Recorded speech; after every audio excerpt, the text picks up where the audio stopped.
Which one are you? I never know who you are. You're at it again. Practice makes perfect. Well, you'd think so, but I never know which one you are. I have identical twins. I never know which one he is. Are you the one who loves me? The play is, on the one hand, a family drama or comedy.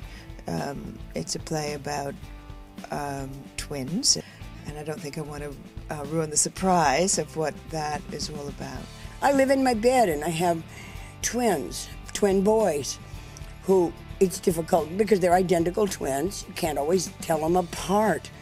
I think all those parents that, have identical twins and think they can tell them apart, they're lying. I mean, it's one thing split, so it's this weird thing. Identical twins, they're weird. People don't want to say they're weird because they're up there living. You don't want to say you're weird, but it's weird. I play Maureen, who is the girlfriend of one of the identical twins, one of the Ottos.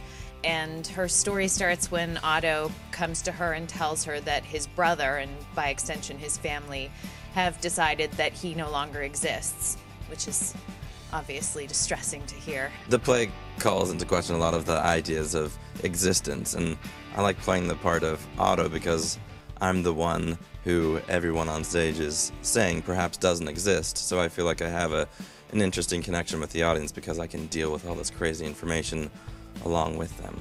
Edward does an interesting thing, I think, in a lot of his plays where he pushes you just a little bit off center so that you're willing to discuss issues that you might not be willing to talk about when you're in a regular conversation or when you're in a naturalistic world.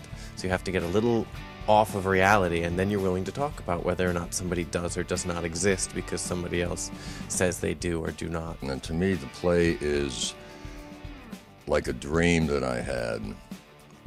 It's so bizarre, and yet it's palpably real. And it's the kind of dream you wake up. I mean, while you're in it, you're aware this is ridiculous, but somehow or other, it really gets you in here. Having Elizabeth Ashley as my mother, I think it melts my brain a little bit but really being able to sit with her on that stage and look in her eyes and deal with all the crazy she's always handing you all the time is the funnest thing in the world. Doing a new Edward Albee play is just, like, I can't believe this is a part of my biography now. And to get to say his words and to hear his words around you every night is just, I mean, they keep changing and you keep hearing them in different ways. I mean, he writes so completely and specifically for the audience.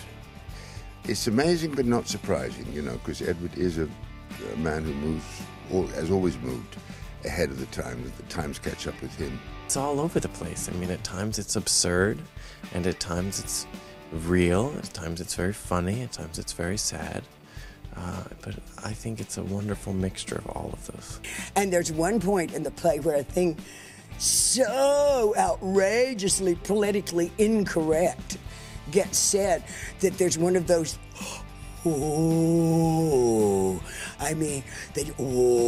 it's one of those, As with so many of Edward Albee's plays, this one operates on so many levels that I would say every single person who comes sees their own play. The audiences are having a rip-roaring good time, and all I can tell you is they leave this theater a lot more twisted than they came in.